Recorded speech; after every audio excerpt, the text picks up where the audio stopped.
And welcome to Woman on the Rise Lightning Talks, which explores topics around career growth, leadership, work-life balance, mentorship, challenges, and lessons learned with our experienced pioneer alumni. Our lightning talks are purposely designed to be short, so that way we can be conscious of everyone's time.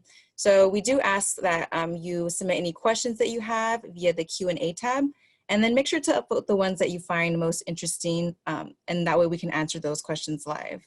We will try our best to get to everyone's questions, but in the case that we don't, our guest today has graciously agreed to answer them after the event. So my name is Marilyn Gracia. I'm class of 2017 and currently serving on the Alumni Association Board. And today I will be your moderator for this event.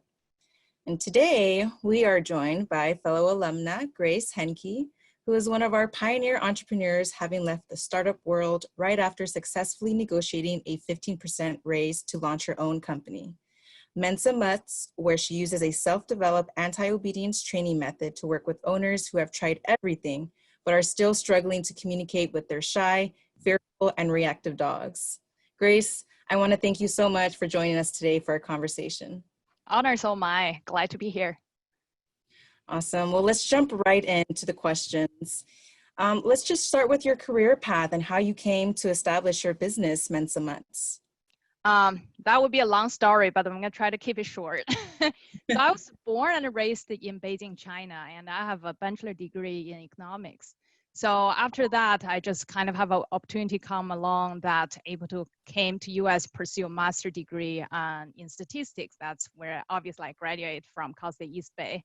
And then I actually took on variety of jobs from, retails. I also traded Forex for about a year. I also do a variety of sales type of job, and eventually I landed a job at a Bay Area startup and I worked there for a little over a year. And like you said, I negotiated my salary and title promotion as well as a raise. And then that's also happened to be the time I was at the point like, okay, do I really want this work or should I do something else? And that's when I was really lucky enough that my husband's really encouraged me. My husband said that you should just start your business.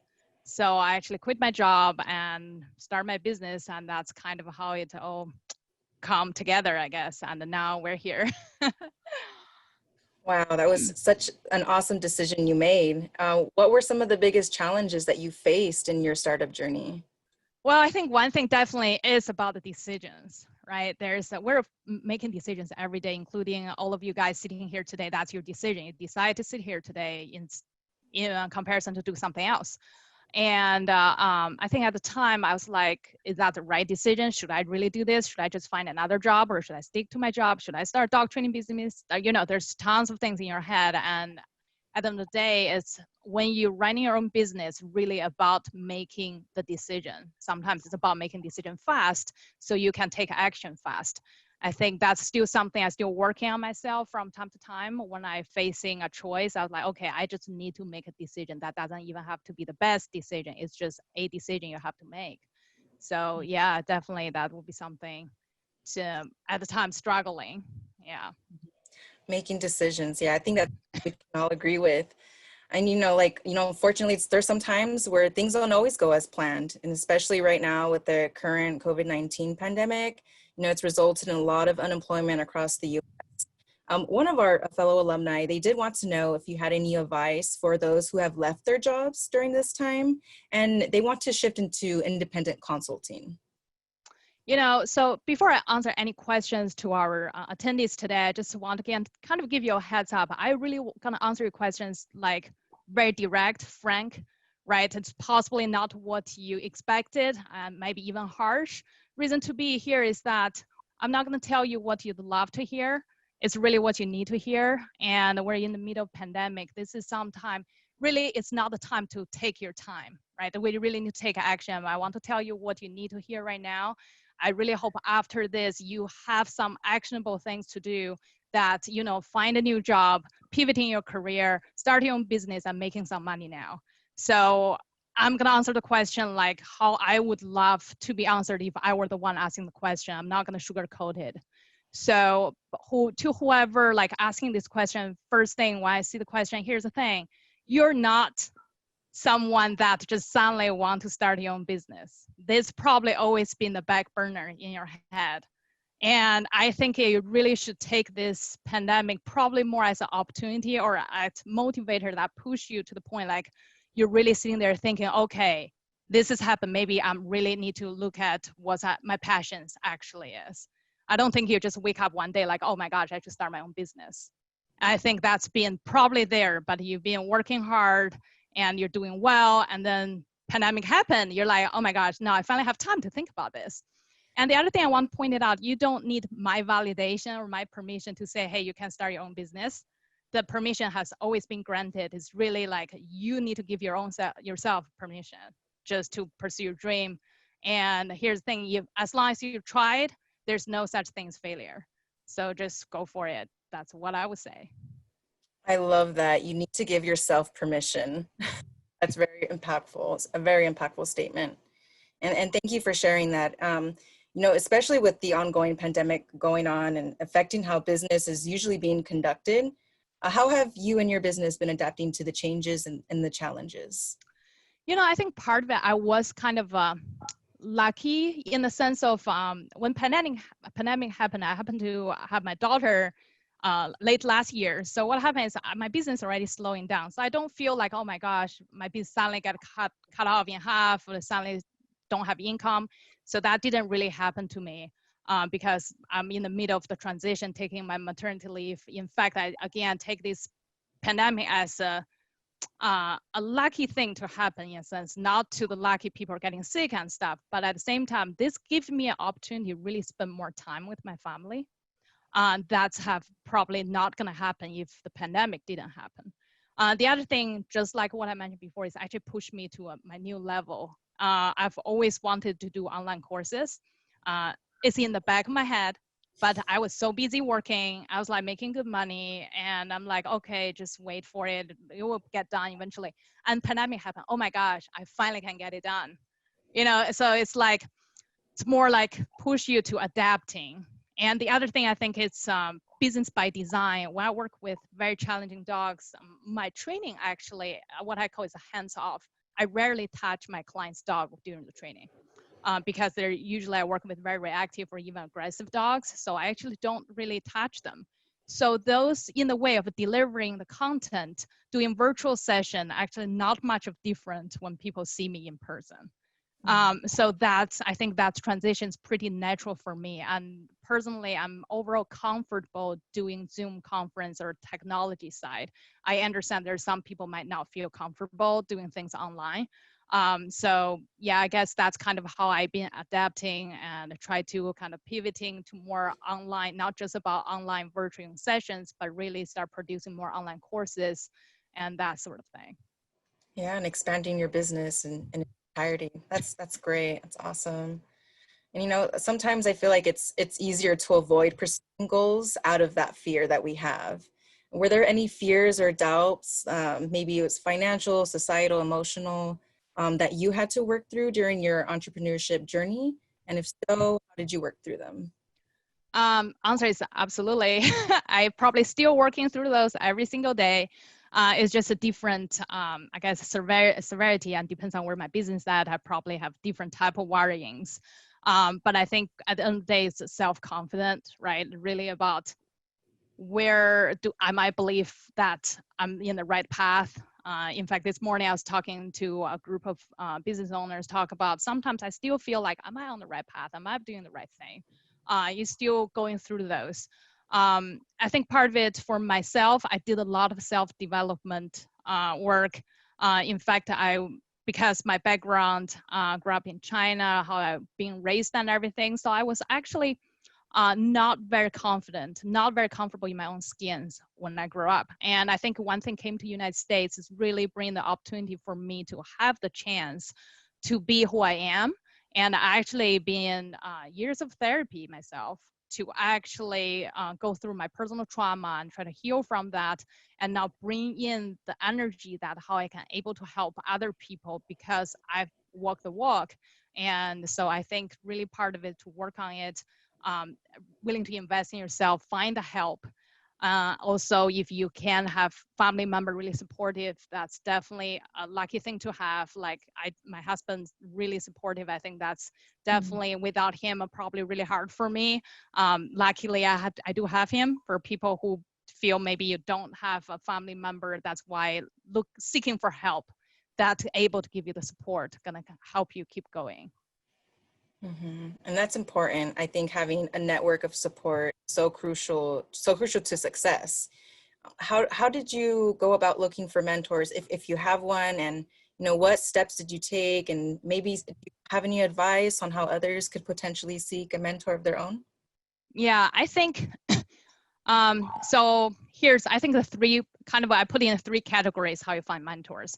Number one, I think people most ignored is really like what I think Earl Nightingale talk about diamonds in the acres of diamonds in your own backyard.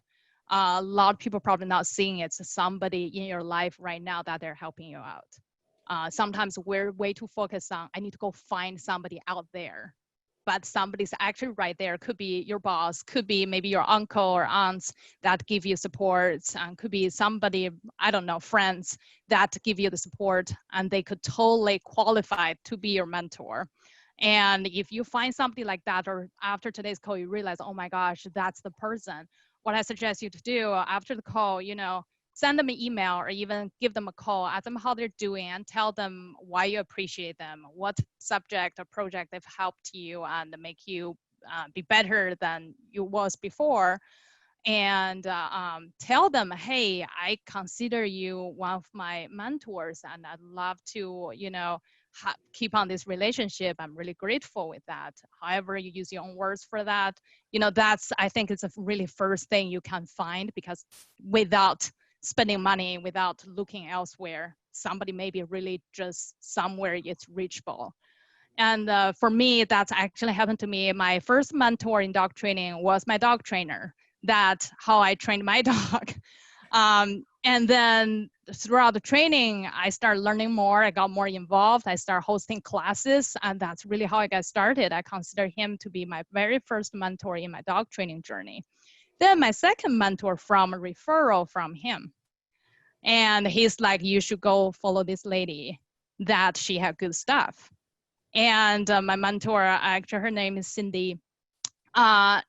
When I get in touch with Cindy, Cindy said, because whoever referred you, that's why I'm willing to take you on as a mentee. I would never even accept you're seeing you if you're not being referred to me. So referral obviously very strong. And at the same time, okay, maybe it's hard to find. I'm not saying like not everybody probably get a chance to do that. It's more of a serendipity. It might happen in your life, it might not. That's when come to what I call the third category. I think a lot of people feel maybe not comfortable talking about it. Is really to pay somebody, to pay for a coaching program, to pay for a mentor. Not in a traditional sense of mentorship, but somebody supporting you, somebody able to give you the ideas, somebody there to help you out when you're not sure what's going on. There's somebody you can talk to. And yeah, I think that's what I call really invest in yourself and try to find somebody. And those people might end up more than what you're paying for, because they actually like, wow, you probably really get connected, and you might become even doing partnership together. That's all the opportunities that come after that. I hope that being helpful. Yeah, I think that's very, very insightful. I really liked how you differentiated to the 3 different ways you can go about seeking one. I think that's very important. Different alternative look on seeking mentorship. Very important. Let's see here. So I think definitely this being a Woman on the Rise series, let's talk about, specific challenges that you may have experienced while you were navigating the business world as a woman. And is there any particular lesson that stands out to you? I think one thing for me is like being a woman, or being Asian, or being Chinese, or being young or new in the industry at the beginning. I can't really tell you what that might be, but because I have all of that. When people see me, they see all of it. They probably have nothing just about me being a woman or just me being a person of color. I think one thing I actually shared a couple of weeks ago in a podcast interview, like really I was, in a sense, how I look at it is being bullied by some industry gurus, right? The person have more years of working experience, more famous, and that happened to be a white male to happen to be. So, and then he accused me of a crime that's very stereotyped to a Chinese person. And so I was like, wow. And at the time, obviously a lot of emotional stuff coming in and the lawyers are involved. By the end of the day, really looking back, that's what I call is really bullying. Like there's, people when you feel you're being put down or being biased against, just knowing those people are scared. They don't want you to be successful because, oh, trust me, they're scared that you're going to be so powerful that it's like, oh my gosh, I can't handle you to be successful. Really look at it that way, right? And then anytime you feel you're being put down, it's just think about it's not about you, it's about them. It's their inner fear that if this person's successful, we have to be careful. And that's when they try to put you down. That's really how I look at it. Great advice. And thank you for sharing that story. And going into just kind of like with a work-life balance, how do you manage a work-life balance when you're first starting your business, and how do you manage a work-life balance like now? I really don't think there's such thing to work-life balance, more of like how you prioritizing your tasks throughout the day. When you life shift, you just have to prioritize it differently. There was a year I was working every single weekend, both Saturday and Sunday, seeing like probably between 5 and 8 clients during the weekends. And to the point, my husband's like, okay, Grace, you can't do this anymore. We're not seeing each other at all. Like this is not working. So that's why I realized, okay, I've been putting my business pretty much ahead of my family. And then for me, it's like, okay, in order to have a healthy relationship, right? I have to change how I arrange my business. I have to pivot in a sense, how I can, in a sense, work less, but not sacrifice my income and spending more time with my family. So that goes through a pivoting, go through reorganize my business and try to make that happen. And then having kids, oh my gosh, that's a totally different game, right? When you have kids, that priority is like kids first, right? You can't, there are things like you can outsource. There's things you cannot outsource, right? The relationship between me and my child, like nothing can replace that. I have to spend the time with her, and then that become priority. And then you just have to get certain things done, respect your own schedule. So I have daily tasks I need to get done for my business. I always get those done. And then there's my kids' needs, meet those needs. And then other things, so on and so forth. Things might be put on lower priority. For example, I do like dishes pile up, my laundries pile up. Those unfortunately become lower priority. I just get that done when I have time. I hope that makes sense to the person who asked the questions. Yes, someone else had also asked another question, but I think you've answered it pretty well. They just wanted to know if it was possible to start a company and still have that time for family.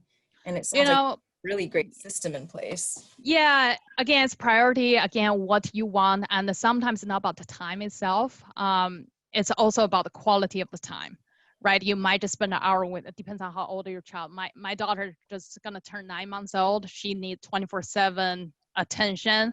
Now, if you have maybe a little older child, they do have their own time and stuff like that. They might be in online school from certain hours to certain hours. You might have to do something. So, and then for you to spend maybe just an hour with them, maybe just read them books. So those are the quality time. You shut off your cell phone, you tell, like nobody gonna take that time from you and your child. And that's quality time together. And beyond that, you can have your own time, may or may not involve to your children. And I think that's really part of it. The other thing, when I say if being asked if it's possible, I recently read something like impossible is actually I am possible. So I think Adidas have the tagline, right? Nothing's impossible. So I know a lot of moms are very successful business owners and they have multiple kids. I only have one, so I'm probably not in the position to tell you what to do, depending on how many children you have. But I recently met somebody have 6 children and she's running a business and very successful. So I guess there's no excuse to say you can't do it. Oh my goodness. Well, I have 0, so kudos to all of So we do have a few more questions that people sent in advance. Let's start with one of the first ones. One of our alumni shared that they experience competitiveness in the workplace, and especially amongst their female colleagues. Do you have any advice on how to address this issue? When I saw this question, my first thought is, if that's true, really ask yourself, is this the right company for you? If it's a company culture problem, that the company push all the female colleagues try to fight for a position or something like that, that's what I would just say is a bad environment, maybe something you need to really consider, that maybe not right fit for you.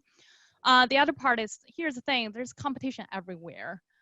Regardless, you're in the workforce. When I'm in my own business, if you ask how many dog trainers out there's tons of dog trainers out there, but I won't see them as a competitions, right? Then you won't survive if all you can think is competition. Really, part of it also, a good amount of a healthy competition is what keep you going and push you to be better yourself. So the second part of this answer from me is really change your mindset, build up your own inner confidence. Then how other people think or how you look at others probably will become really different. If you're seeing them as push you to be the better version of yourself, you're probably more motivated to be better, rather than looking at feel like everybody try to get to out there to get you. That may not be the case. So excel your own crafts, build your inner confidence, and then you will be so powerful and unstoppable, and you wouldn't care what other people think at that point. A lot of introspective work, and I love it. I'm all for it. It's really great advice. Thank you, Grace. Let's see, another question. A fellow alumni would like entrepreneur, but they have too many ideas. So how should they go about, picking an idea and then starting the process to build their business? Wow, that's a decision-making process. Obviously, it's always tough. And I would say, get out a piece of paper, or you do it, virtually or on your laptop. Write down all your ideas. Really, how many ideas are there, right? Write it down. And once you write everything down, more than likely half of them you'll be instant okay, those are not the thing I'm gonna do, or it's not the right idea. Because once you see it in paper, you actually very different from when you're forming the ideas in your head. And then after that, list maybe 3 details in each ideas to see what you try to accomplish, what are some things required in order for that to kick off. And after that, you're probably going to eliminate another half, okay, those are probably not doable right now, or doesn't make any sense.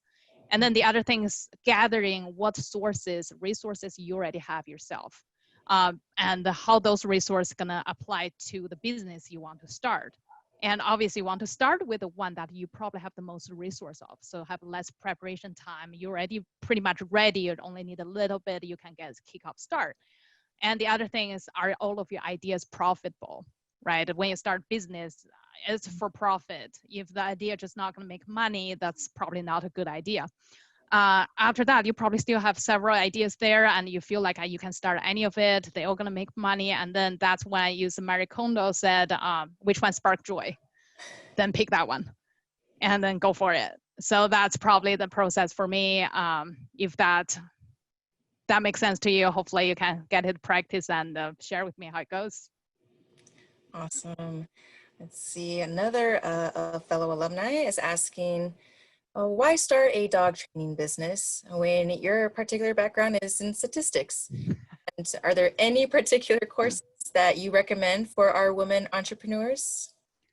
I remember I actually emailed my college professor, Professor Josh Kerr. I think he still works for Costa East Bay in statistics department. I actually joke about, I said, only less than 30% of grads actually have a job related to their major. And it's just an irony that I have a major in statistics. And here's the thing, my major was not my passion. I don't think that ever was my passion to begin with, but I picked the major because I had the thought, belief in that's a major easier to find job. So I picked that major. And I was actually a straight A student, but that doesn't mean I love it or, want to have a career to be a scientist or a statistician. So don't let your major, focus to kind of a strain, eliminate yourself, your potentials. The other thing is, I think dog training, being a dog trainer, I think probably always been my destiny, but I never really had the chance to really explore it earlier. I think that's probably part of just how my life turned out and everything. And so that's, I think if life were different, I probably maybe won't have the major in statistics. I probably would just be a dog trainer. I wouldn't know. So yeah, and in terms of courses, I've never taken any courses in terms of how to start a business myself. The courses I have taken is really when I feel like there's a particular expertise I'm missing, I really want to learn. For example, I need to do videos. Maybe I take a video course so I know how to trim videos and logos and stuff. And for me, I think I want to refer back to the mentor question. Instead of go search for a course, maybe you want to search for the right person to follow. And that person probably refer you to the course that say, hey, this is where you're at, and you might want to look into this. Because sometimes what we think we need, maybe not what we actually needed. And that's when I think a mentor really come in handy, to have somebody tell you, hey, you're not there yet. This is you, and this course will be right fit for you. I think that might be a good way to go. I hope that makes sense.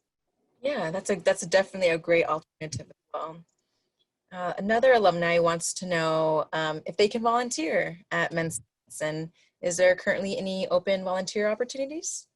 So I think the question really like, what do you try to accomplish when you're working with me? I don't like to use the word working for me, even if you're a voluntary employee, either way, really work with me. I see everything as a partnership. Like, what do you try to accomplish? Here's the thing, if you just want to spend time with dogs and walking dogs, that's not my business. There's probably a shelter or nonprofit, probably what you're looking for. In terms of like want to help out, here's the thing, I'm actually looking for beta testers for my new phone app that I'm about to launch. And if that's something you're interested in to, be my beta tester, here's the thing, you won't get paid, but it won't cost you anything either, but you will get a chance to have the first look what I have in my business, right? If that's something interesting, you can reach out. That's kind of help out. The other thing is, if you're asking this question because you want to build your own portfolios, you have a specialty, you want to, hey, this pandemic, I want to do something special. For example, maybe you're a journalist looking for a good article, your podcast host want to find a good guest, or maybe you're like a graphic designer, you want to build your own portfolio, want to build something or design something. If that's the case, we can certainly explore like what some of the collaborations we can do together.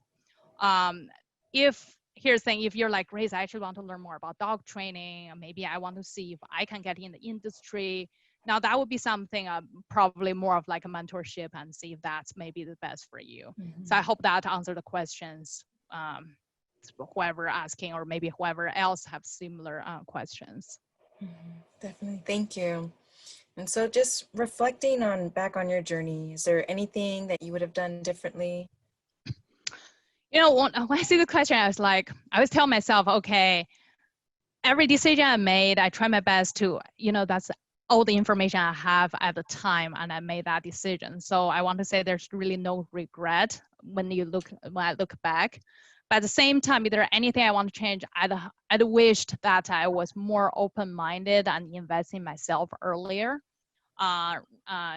Little private personal background, it took me 2-3 years to being convinced that to see a therapist, because how I grew up is that seeing a therapist is such a shame, right? And that's really, really hard for me. So now I don't feel shame to talk about it. I tell everybody, I talk to my therapist, because that's what makes me more confident. I able to recognize my own weakness and facing those. So sometimes I do look, what will happen if I do that 3 years early? It will be my life probably, how about 3 years fast track, right? So I tell people, okay, really invest in yourself and seeking help. I think that will be something I hope I can do differently if I did have the chance. Thank you, Grace. I think that's an awesome piece of advice that you're with today. It does look like we are wrapping up on time. Mm-hmm. I just wanted to, check in with you and see if people want to connect with you, how can they reach you? You know, I always tell people, okay, you want to just connecting, there's LinkedIn, Facebook, right? You Google me. But really, if you say, hey, Grace, I want to get to know more, want to have like a virtual coffee chat, what we call networking events, right? Sort of thing, email me, right? Can I type in my email here? Would that be, okay, let me try. It's grace at mensa-mats.com. Really just email me, put in the subject line CSUEB so I know where you come from. In general, I reply all emails. And so, you know, here's the thing. Most people like, oh, networking, just don't just add me on Facebook, add me on LinkedIn, right? And I still don't know you. You still don't know me. Really reach out. If something you want to connect to somebody, you're going to have to reach out. Really, that's really how it works. I hope that helpful. Yeah. Yes, of course. Well, Grace, thank you so much for coming today and really being here and answering everyone's questions. I think you provided such introspective and insightful information, very valuable for all of our alumni. And to our, yeah, and did you have any closing remarks? I think not really. I think I see somebody have a question on the Q&A tab. Did I? Oh, we pushed your email out, I think. Oh, let me see. Oh, okay. Okay, I think we do have one more time for just one more quick question. Hi, Grace. I'm planning registering my own nonprofit from scratch. Could you share whom you followed? How did you find a lawyer to validate the nonprofit status? Okay. So I'm not gonna endorse anybody who I'm following in terms of nonprofit. But for lawyers, find a qualified, in general, business lawyer can do this. The nonprofit I worked before, we just find a business lawyer and they're able to help out. And you can interview the lawyers you like and talk to the lawyer like, hey, what's the fee structure, how it works, and how long it's gonna take, what they prepare for you, for how much money. And then if you're interested in, just want to see, hey, can I find a lawyer doing pro bono? Now it really depends on what that lawyer is interested in terms of your mission for your nonprofit, and have to be obviously aligned to that lawyer's mission as well. Otherwise, you're just starting to get qualified for the status, the 5013 stat, right? 501c3 status, just to get a lawyer. Probably a lot of lawyer I know, they have actually fixed fee package that you can buy, just get it done. I hope that helpful. Yeah, and I think that does conclude all of our questions from our live questions.